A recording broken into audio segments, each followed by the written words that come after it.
Thinking of myself as a role model, the one advice I try to give people is like, yes, it can sometimes feel like you're fighting an uphill battle being a woman. Discrimination does exist. I think that like you're going to have a lot more people that are hoping for your demise because they don't want to see a woman succeed. I just tell them like, it sucks, but like just work harder, prove everyone wrong, and use that as a driving force to win. A 2018 30 Under 30 alum, Lucy Guo was named Forbes' youngest self-made woman billionaire in April of 2025 at only 30 years old. Guo was one of just 6 self-made women billionaires on the planet under the age of 40. She's also the only one who's made the bulk of her fortune from a company she left years ago. I think that like we're about to see a lot more entrepreneurs be women and valuations grow at a tremendous rate. Like I wouldn't be surprised if someone else took the title next year, but it's really exciting to see. Guo, who co-founded buzzy artificial intelligence startup Scale AI in 2016 with Alexandr Wang, is now estimated by Forbes to have a net worth of $1.3 billion, largely due to her ownership of just under 5% of Scale AI. I still live a very frugal lifestyle. Like for example, for lunch, I get like buy one, get one free all the time, or like, you know, the 50% off deals. If like one day I decide I need a private jet, maybe I'll sell some shares, but like at the moment, I'm very happy flying commercial. Guo unseats pop star Taylor Swift, who has held the title since Forbes declared her a billionaire in late 2023. Taylor has always struck me as someone that's like very pro-woman and wants other people to win. I am like a huge fan of her. I think she's an icon. I think that like meeting her last year, like it was a handshake. She probably doesn't remember who I am, was like the highlight of my entire year. So yeah, she's amazing and I hope she's okay with it. Guo's parents, both electrical engineers, had migrated to the San Francisco Bay Area. Growing up with Chinese immigrant parents really shaped who I am today. I think that like my Asian parents really valued discipline, they valued education, they valued money, right? They were extremely frugal and that was what allowed them to save up and invest and really help support like my education. Growing up, Guo made her own money mowing lawns and selling Pokemon cards in order to buy the toys and clothes her parents considered wasteful. I would hide my money inside like the middle of Harry Potter books or like other hiding spots really, but they just kept on finding it. And I was like, I need this to stop. On the internet, she discovered 2 things: a new way to hide her money electronically with PayPal, and a new way to make money, creating virtual pets on a browser-based game called Neopets. I discovered like people were botting to essentially get these items and get these pets. So I started going on the internet to learn how to like make these bots, which is like very simple JavaScript code back then. And I just started making bots to be able to like auto adopt rare pets, like auto buy like morphine potions on the internet, etc. And I would just resell all these items and then make money. And then I could sell like 10 rare-ish pets and then get enough money to buy myself an extra rare pet. I think I was around like 2nd, 3rd grade when I was doing this. Guo leaned into her entrepreneurial spirit, continuing to code well into her later teen years, studying computer science and human-computer interactions at Carnegie Mellon University. I think like almost every single child in America, not just, you know, Asian children, are told, hey, you need to go to college, you need to study, get a good degree, get a good job. I just like felt like I wasn't learning as much in college as I was going to these hackathons. So these hackathons were like 24, 48-hour coding competitions held at various universities where you would make apps essentially and then win prizes. And I was learning like new languages. Like literally I learned how to like make iOS apps within a weekend at these events. I felt like I was learning more at these hackathons than I was in school. And I've always optimized my life for learning. So when the opportunity came to like drop out of college and be able to learn outside of school, I took it.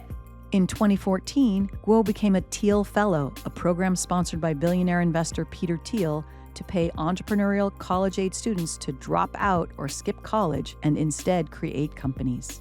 I got to live in a house with like 20 Thiel Fellows who are all brilliant, and it really opened up opportunities for me. And even to this day, like every single one of the Thiel Fellows I've met, they're all doing incredibly well. And I think a lot of it is like their own drive, but also the resources that we all received from the outside world. People just wanted to help you if you were a Thiel Fellow, which is cool to see. In 2015, Guo got a job as a product designer at question and answer firm Quora. I felt like I would learn more working at a company and actually shipping products and seeing the impact that the products I shipped had versus like trying again on a new idea. Guo left Quora and worked briefly at Snapchat, continuing her career in product design under a different kind of leadership with CEO Evan Spiegel. When I first got to Snap, Evan was like, we don't do A/B tests here. And he was like very product oriented, and it was like very much so gut feeling where you would design something, he would just play around with it. And then like when it felt good, he was like, this is great. But he could also change his mind a lot. About a year into her time at Snap, Guo reconnected with an old colleague, Alexandr Wang.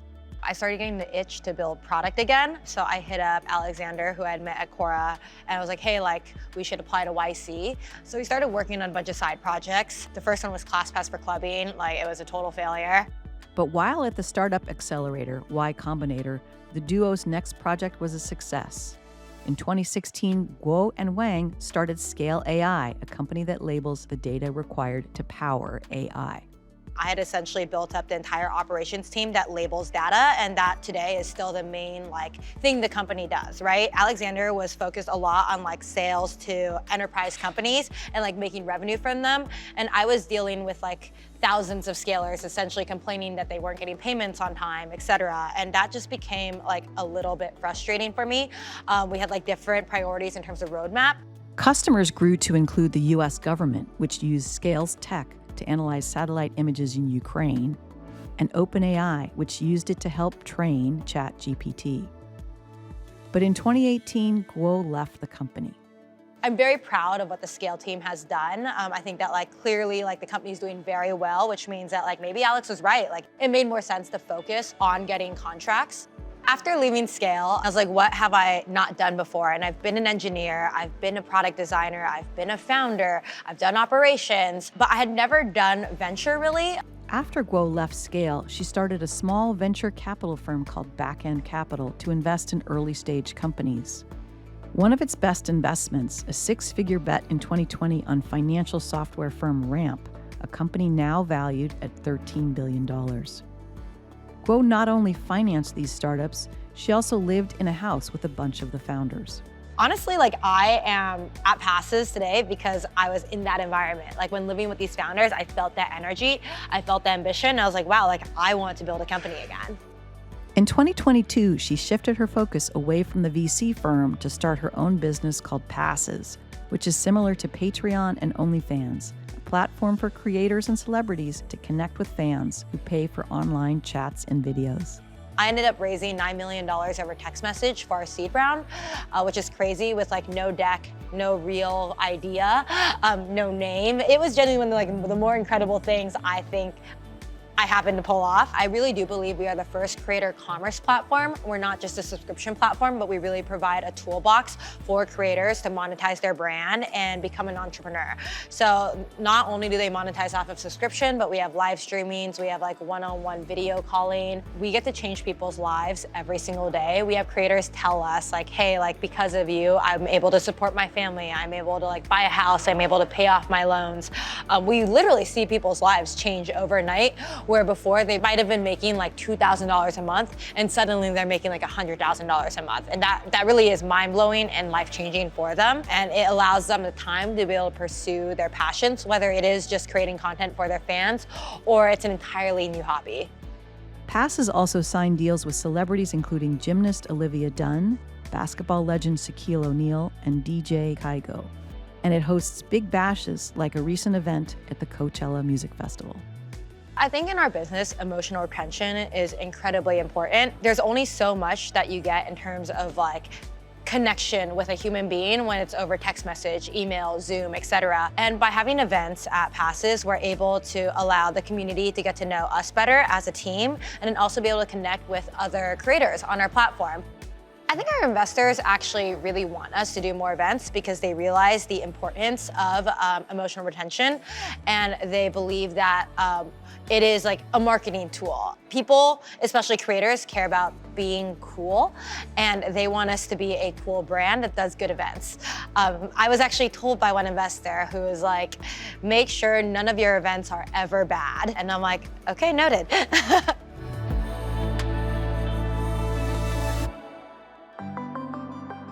One glance at Guo's social media accounts and you'll see how she practices what she preaches. Especially in the creator economy, things are built off of trust, and I'm very authentic on my social media. And I think that actually makes me different than a lot of founders out there who are more rigid in what they are posting because they want a certain image. Passes is now valued at $150 million, adding to Guo's wealth.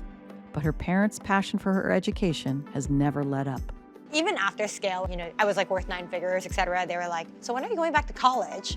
They were like, we don't even care what degree you get. You can study history, just like go back to college. I was like, wow, you'll let me study history? As I've grown up, I've realized like my parents may have been strict, but they've always just really wanted the best for me. And it feels nice that like now they're proud, so yay.